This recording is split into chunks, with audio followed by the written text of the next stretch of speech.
지금 일본에서는 2020 도쿄올림픽이 치러지고 있습니다. 많은 선수들이 땀 흘려서 준비한 실력들은 사람들에게 감동을 가져다 줍니다. 특별히 우리나라 양궁은 국민들에게 많은 위로와 자부심을 갖게 하였습니다. 우리 광주 출신 안산 선수는 상관하게 쾌거를 이루었습니다. 저도 안산 선수의 금메달 따는 과정을 재방송으로 보았는데 참 아슬아슬했던 것 같습니다. 슛 오프 연장전을 치르면서 사람의 마음을 졸이게 할 만큼 그런 순간들을 보냈습니다. 그런데 정작 화살을 쏘는 안산 선수는 담담하게 하나하나를 쏘아나가는 그 모습을 보면서 참 안타깝다라는 생각도 들었고 참 자랑스럽다라는 그런 생각도 들었습니다. 하지만 올림픽의 여러 과정들을 보게 되면 그렇게 영광을 취하는 사람들도 있지만 어떤 선수들은 천재적인 재능을 가지고 있음에도 불구하고 자신을 향한 기대에 스트레스를 받고 한순간에 무너져 버리는 그런 선수들을 보게 됩니다. 그 대표적인 선수가 아마도 미국 체조 여제 바일스라는 선수일 것입니다. 그녀는 지난 2016년 리우 올림픽에서 개인전과 단체전에서 금메달 4개와 동메달 1개를 쓸어 담은 선수였습니다. 그래서 이번 도쿄 올림픽에서도 올림픽 사상 최초로 정과당에 도전을 하였습니다. 그녀에게 도쿄 올림픽은 기다림이었고 설렘이었습니다. 바일스 선수는 역사상 나는 가장 위대한 선수, 최고의 선수로 기억되고 싶다라는 그런 확실한 목표의식을 가지고 5년을 땀 흘려 준비하고 버텨왔습니다. 전문가들은 바일스 선수를 이렇게 평가했습니다. 그녀는 다른 사람이 쫓아올 수 없을 만큼 탁월한 점프력을 가지고 있다. 그녀는 역사상 가장 재능 있는 체조 선수였다라고 평가를 했습니다. 그런데 그런 바이스 선수가 27일 일본 도쿄 아리아케 체조 경기장에서 여자 기계체조 단체전 출전했다가 4개 종목을 소화해야 되는데 단 한 종목 도마를 출전한 후에 자신의 모든 올림픽 도전을 기권하고 포기해버리고 말았습니다. 그녀는 자신이 포기할 수밖에 없었던 상황을 이렇게 설명했습니다. 만약 내가 그 도전에 계속 참여했다면 나는 큰 부상을 입었을 것입니다. 그것은 바보 같은 짓이었기에 나는 포기했습니다 라고 설명했습니다. 하지만 그가 포기한 진짜 이유는 중압감을 견딜 수 없었기 때문입니다. 이번 올림픽을 준비하면서 그녀는 많은 스트레스를 받았다고 합니다. 그리고 그 중압감을 견디지 못하고 중도에 포기해버리고 만 것입니다. 코로나 상황, 또 여러 가지 변수들이 일어났던 그 상황들, 그것이 그 마음속에 여러 가지 부담으로 찾아왔던 것은 사실입니다. 하지만 그것 때문에 포기한 것이 아니라 그 마음이 흔들렸기 때문에, 상황 때문에 포기한 것이 아니라 그 마음이 견뎌내지 못했기 때문에 그는 중도에 포기하고 말았던 것입니다. 수많은 선수들이 스타로 등장하는 그런 스포츠, 또 한순간에 스타가 사라져버리는 그 모습이 올림픽 경기의 묘미인 것처럼 보입니다. 이런 스포츠를 보면서 우리의 삶과 많이 닮아 있다라는 생각을 갖게 됩니다.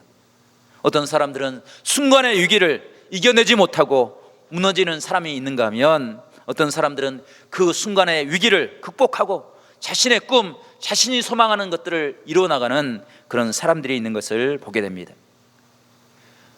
오늘 우리가 읽었던 시편의 말씀은 그 대표적인 모델을 우리에게 이야기해 주고 있습니다. 시편 18편의 내용은 처음에 내용을 보게 되면 대단히 평화스럽고 행복한 것처럼 보입니다.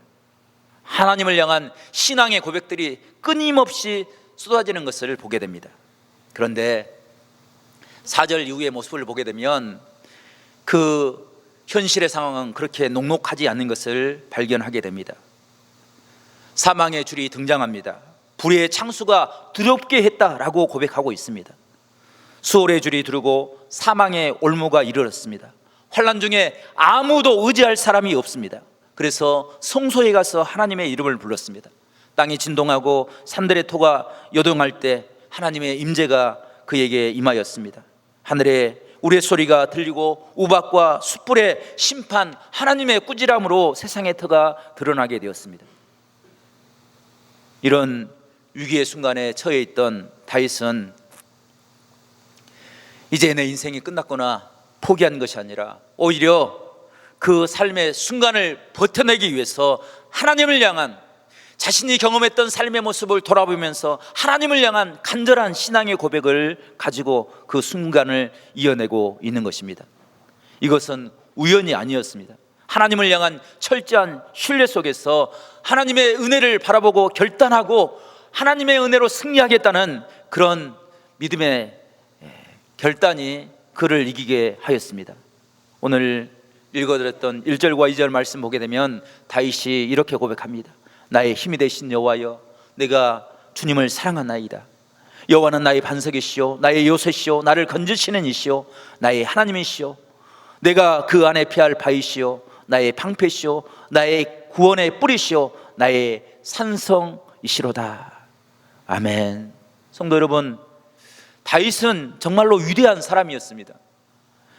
이스라엘을 완전한 통일 국가로 만들었던 그런 능력을 가지고 있었습니다. 뿐만 아니라 이반 민족들을 몰아내고 가장 넓은 영토를 확보했던 그런 위대한 왕, 전 역사에도 없었고 이후 역사에도 없었던 그런 가장 특출난 왕이 다윗이었습니다. 그런데 성경은 그 다윗을 평가할 때 그 위대함 때문이 아니라 다윗이 그 환난과 어려움을 이겨낼 수 있었던 것은 자신의 신분이나 자신의 능력이 아니라 하나님을 바라보는 신앙의 모습 때문이었다라고 기록하고 있는 것입니다.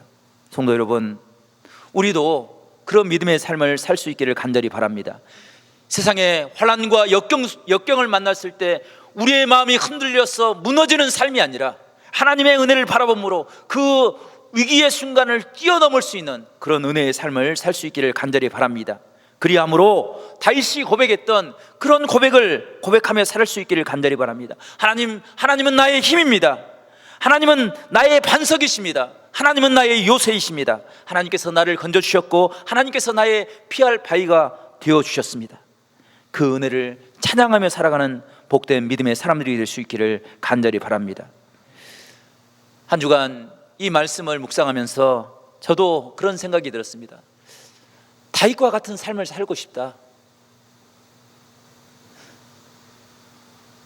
사람 때문에, 환경 때문에 주저앉고 포기하는 삶이 아니라 하나님의 은혜를 바라봄으로 굳건히 서서 홀로 걸어가는 길이라 할지라도 하나님의 말씀을 붙잡고 하나님의 은혜를 붙잡고 하나님 앞에 정직한 삶을 살고 싶다라는 그런 생각을 갖고 한 주간을 보냈습니다. 성도 여러분, 우리가 다윗의 삶을 돌이켜보면 다윗의 삶은 결코 우리가 생각하는 만큼 그렇게 행복한 삶이 아니었습니다. 그렇다고 해서 다윗이 모세가 경험했던 하나님이 허락하신 기적을 경험했던 그런 삶도 아니었습니다. 오직 모세는 자신의 삶을 돌이켜보면서 자신과 함께 하셨던 하나님의 은혜를 바라볼 줄 아는 그런 신앙의 지혜를 가지고 있었습니다. 이것이 다윗이 견딜 수 있었던 믿음의 능력이 되었고 그가 어떤 순간에도 하나님을 바라볼 수 있는 축복이 되었던 것을 보게 됩니다. 성도 여러분, 다윗이 가졌던 그 신앙의 모습을 우리도 갖고 살아갈 수 있기를 간절히 축원합니다. 우리가 회복해야 될 다윗의 신앙의 모습은 어떤 모습입니까? 첫 번째, 우리는 다윗처럼 삶의 지혜를 가지고 하나님만을 바라보는 그런 신앙의 은혜가 있기를 바랍니다. 그것이 단순히 바라봄으로 끝나는 것이 아니라 우리의 입술을 통해서 하나님의 사랑과 하나님의 능력을 고백할 수 있는 신앙의 모습이 우리 가운데 이루어질 수 있기를 간절히 바랍니다. 성도 여러분, 고백한다는 것은 단순히 그냥 깨닫는 것으로 끝나는 것이 아닙니다.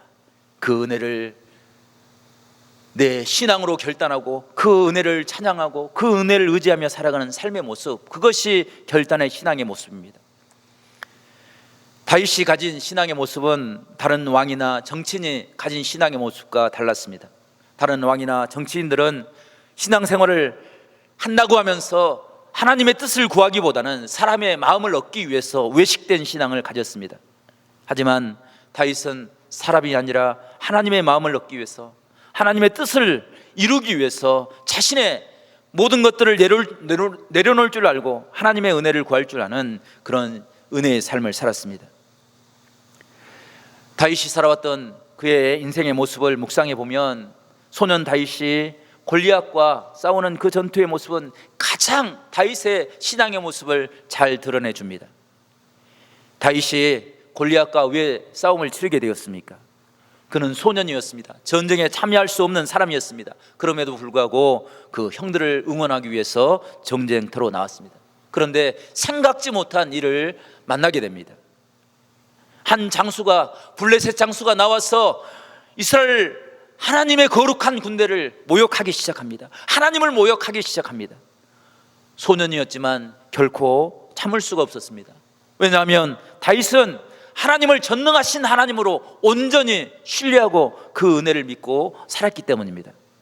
사무엘상 17장 45절 말씀 보게 되면 다윗이 이렇게 고백합니다. 다윗이 블레셋 사람에게 이르되 너는 칼과 창과 단창으로 내게 나오거니와 나는 만군의 여호와 이름 곧 내가 모욕하는 이스라엘 군대의 하나님의 이름으로 내게 나아가노라 라고 고백하고 있습니다.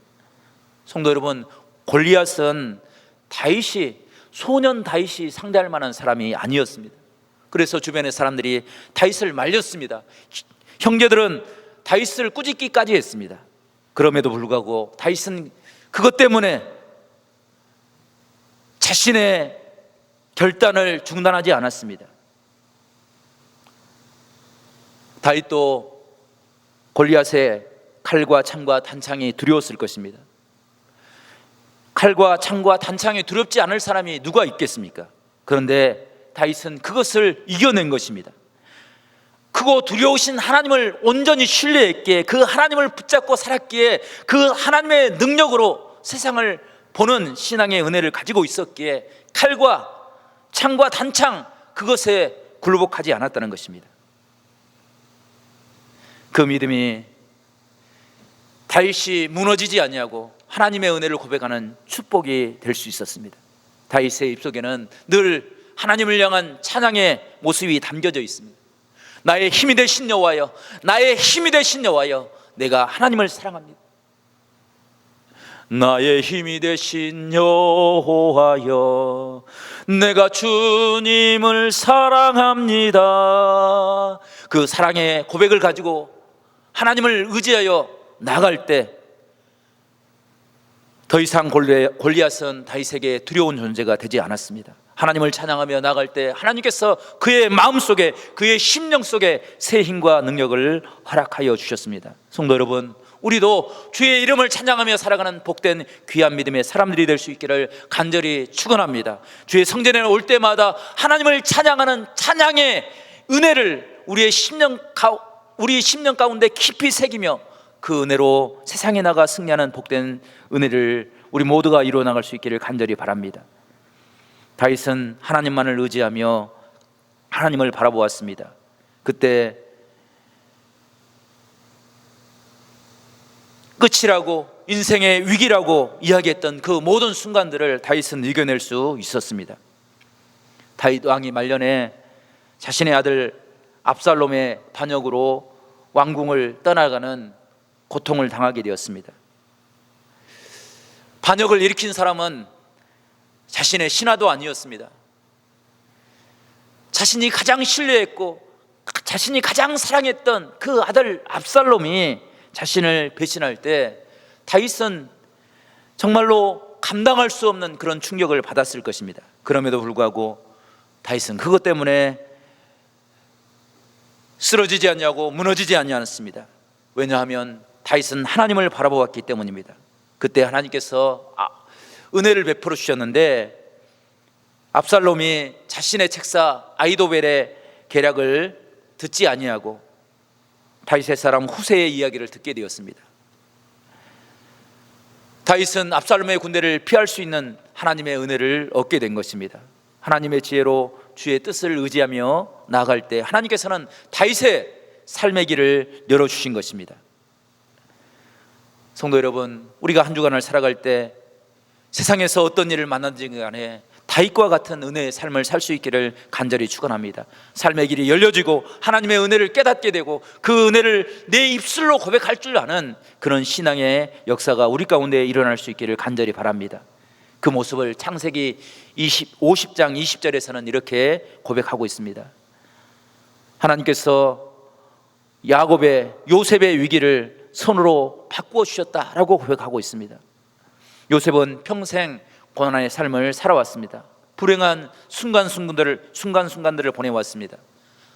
아무도 의지할 사람이 없어서, 누구에게도 의논할 사람이 없어서 억울한 일을 당할 때 그는 묵묵히 침묵할 수밖에 없는 그런 어려움을 겪었습니다. 그럼에도 불구하고 요셉은 결코 무너지지 않았습니다. 오히려 하나님 앞에 나와서 자신의 무력함과 무능함을 내어놓고 엎드려 기도할 수 있었습니다. 그 모습이 요셉에게는 기적과 같은 하나님의 축복으로 나타났습니다. 보디발의 감옥에서 술 맡은 관원장을 만나게 되었고 그 술 맡은 관원장을 통해서 애굽의 왕인 바로를 만날 수 있게 되었습니다. 성도 여러분, 요셉이 가나안 촌뜨기에 불과했던 그 요셉이 애굽의 왕 바로를 만날 수 있다는 것은, 그것은 도저히 이루어질 수 없는, 도저히 상상할 수 없는 그런 기적이었습니다. 그럼에도 불구하고 요셉은 감옥의 불행 속에서 성실로 하나님의 은혜를 구할 때 하나님의 놀라운 기적을 만날 수 있게 되었습니다. 하나님이 예비하신 선하신 은혜로 그의 인생이 변화될 수 있었습니다. 그 삶이 하나님이 우리에게 예비하신 축복의 삶인 줄로 믿습니다. 위기를 변화시켜서 하나님의 은혜를 보게 하시는 하나님의 축복, 우리의 연약함을 변화시켜서 하나님의 세임과 능력을 경험할 수 있도록 인도하시는 하나님의 은혜가 그 안에 담겨져 있는 것입니다. 사랑하는 성도님 여러분, 또 사랑하는 우리 모든 청년들을 위해 그런 축복이 있기를 간절히 바랍니다. 인생의 위기 가운데서 우리를 도우시는 다윗과 함께 하셨던 그 은혜의 하나님을 깨닫고 고백함으로 우리의 삶이 정말 하나님이 다윗을 통해 이루었던 그런 축복의 삶이 될 수 있기를 간절히 축복합니다. 두 번째로, 다윗은 자신의 삶 속에 역사하셨던 그 하나님의 은혜를 고백함으로 자신이 누구인지를 다시 한번 깨닫고 의지하며 살 수 있게 되었습니다. 성경을 보게 되면 다윗은 위대한 왕이라고 칭찬받기보다는 뛰어난 시인이었다고 이야기할 수 있는 그런 모습들이 너무나도 많이 기록되어 있습니다. 다윗의 시는 정말 주옥과 같은 그런 시들로 가득 채워져 있습니다. 우리가 잘 아는 시편 23편의 시는 그 대표적인 예라 할 수 있을 것입니다. 여호와는 나의 목자시니 내게 부족함이 없으리로다. 그가 나를 푸른 초장에 누이시며 쉴 만한 물가로 인도하시는도다. 아멘. 성도 여러분, 다윗이 사울에게 쫓기고 고난당할 때 그의 삶을 이렇게 노래했습니다. 주님, 나는 비록 사막의 광야의 길을 걸어가고 있지만 이 길이 주님이 함께 하시는 길이기에 나는 푸른 초장과 같은 평안함을 얻게 됩니다. 쉴만한 물가와 같은 안식을 누리며 살게 됩니다. 어떻게 이런 삶을 살 수 있는 것입니까? 다윗은 그와 함께 하셨던 그 하나님의 은혜를 고백함으로 하나님께서 나를 지키시고 보호하시는 은혜의 하나님이라는 사실을 깨닫게 되므로 그런 은혜를 누리며 살 수 있게 된 것입니다. 학자들은 시편을 1편부터 150편까지 그 내용들을 5권으로 구분을 해서 나눕니다. 시편 1편은 시편 1편부터 41편까지를 한 권으로 보게 되는데, 이 시편 1권의 그 모든 시의 내용이 대부분 다윗의 시입니다. 그 내용을 보게 되면 정말 철저하게 하나님을 고백하는 모습이 드러나게 됩니다. 다윗은 문학을 공부했던 사람이 아닙니다. 학문을 배웠던 사람이 아닙니다. 그런데 그가 들에서, 광야에서 하나님을 만나고 고백하는 그의 모습은 어떤 사람의 시보다 뛰어나고 아름다운 신앙의 모습으로 드러나게 됩니다. 그 모습을 후세 사람들은 다윗이 하나님의 종이었다라고 기록하고 있습니다. 우리가 시편 18편 내용의 그 위를 보게 되면 표제가 이렇게 붙어져 있습니다. 여호와의 종 다윗의 시다. 후세 사람들은 다윗을 기억할 때 위대한 왕이었고 많은 일을 행하였던 그런 훌륭한 사람이다 라고 기록하기보다는 여호와의 종, 하나님 앞에 신실한 사람, 하나님의 말씀을 붙잡고 세상에서 하나님의 은혜를 드러냈던 사람이라고 기억하고 칭찬하고 있는 것을 우리가 보게 됩니다. 성도 여러분, 다윗도 19절의 말씀 보게 되면 자신의 삶의 자리를 이렇게 고백합니다. 나를 넓은 곳에 인도하시고 나를 기뻐하심으로 나를 구원하셨도다. 아멘. 성도 여러분, 다윗은 자기가 지금 서 있는 이 자리는 내 힘으로, 내 능력으로 얻은 것이 아니라 하나님께서 나를 선한 길로, 좋은 길로, 넓은 길로 인도하시는 은혜를 베풀어 주셨기 때문이고, 하나님이 나를 기뻐하셔서 나를 구원하셨기에 내가 이 자리에 있는 것이다 라고 고백하였다는 것입니다. 이 고백이 있었기에 다윗은 어떤 자리에 있든지 간에 무너지지 않았습니다. 어떤 역경을 만나든지 포기하거나 쓰러지지 않았습니다. 하나님을 바라보므로 다시 일어날 수 있었습니다. 하나님이 사인을 보내실 때 그 사인을 붙잡고 다시 달릴 수 있는 그런 축복의 삶을 살 수 있었다는 것입니다. 세상 사람들이 알아주지 않아도, 세상 사람들이 기억해 주지 않아도 하나님이 나를 붙잡고 계시기에 그 은혜가 다윗을 지키는 능력이 되었고 다윗이 다시 일어날 수 있는 축복이 되었다는 것입니다. 우리에게도 이런 아름다운 신앙의 은혜가 있기를 간절히 축원합니다. 광주와 가까운 순창에 한 시인이 살았었는데 그 시인의 별명이 돌시인이었습니다. 그 시인의 이름은 박진식이라는 시인이었습니다. 그분이 고인이 된 지 5년의 시간이 벌써 흘렀습니다. 그가 살아 있을 때 시집을 한 편 냈는데 절망은 희망의 다른 이름이다 라는 시집이었습니다. 그에게는 시보다 더 감동적인 삶의 모습이 있었습니다. 그분은 칼슘이 과잉 축적되어 몸이 석회석처럼 굳어가는 그런 희귀병인 각피석회화증이라는 그런 불명 희귀병을 앓고 있었습니다. 그 병으로 40년간 고통스러운 순간을 보냈습니다. 손이 굳어서 볼펜을 잡을 수 없어서 손가락 사이에 볼펜을 끼워서 컴퓨터 착판을 두드렸습니다. 2년 동안이나 그 수고를 통해서 한 편의 시집을 낼 수 있었습니다.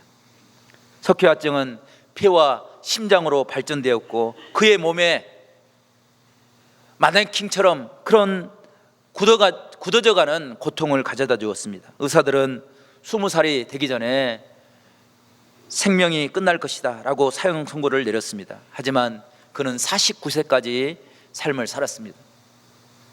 49세까지 살 때 그 삶이 결코 행복한 삶은 아니었습니다. 때로 산다는 것 그 자체가, 숨 쉰다는 것 자체가 고통일 때도 있었습니다. 9살 때부터 주변의 사물을 붙잡지 않고서는 일어날 수도 앉을 수도 없는 그런 고통의 순간을 보냈습니다.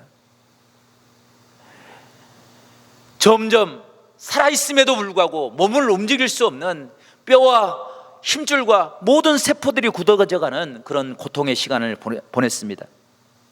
몸속에서 생긴 하얀 석회가 살갗을 뚫고 나와서 고통을 가져다 주었습니다. 그럼에도 불구하고 그는 그 고통 가운데서도 웃음을 잃지 않았습니다. 왜냐하면 자신이 울면 어머니도 울게 되고 자신이 웃으면 어머니도 웃게 되는 그런 삶의 현실을 알았기 때문이었습니다. 그래서 그는 몰려오는 고통 속에서도 결코 웃음을 포기할 수 없었습니다.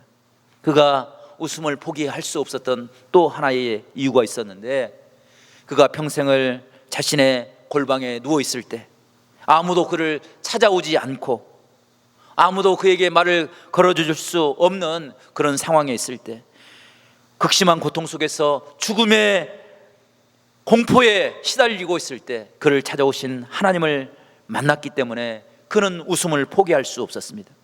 주님을 떠올릴 때마다 그 마음속에는 늘 평안과 감사가 넘쳐났습니다. 그는 절망 가운데서도 날마다 희망을 볼 수 있는 하나님의 사랑을 깨닫게 되었습니다. 예수님을 영접한 후에 그의 삶의 모습이 변화되었습니다. 움직일 수 없으면 입술로 찬양할 수 있는 그 은혜를 기억함으로 그 삶 속에 하나님의 평안이 찾아왔던 것입니다. 그는 마지막으로 이런 말을 남겼습니다. 죽고 사는 것은 결코 중요하지 않습니다.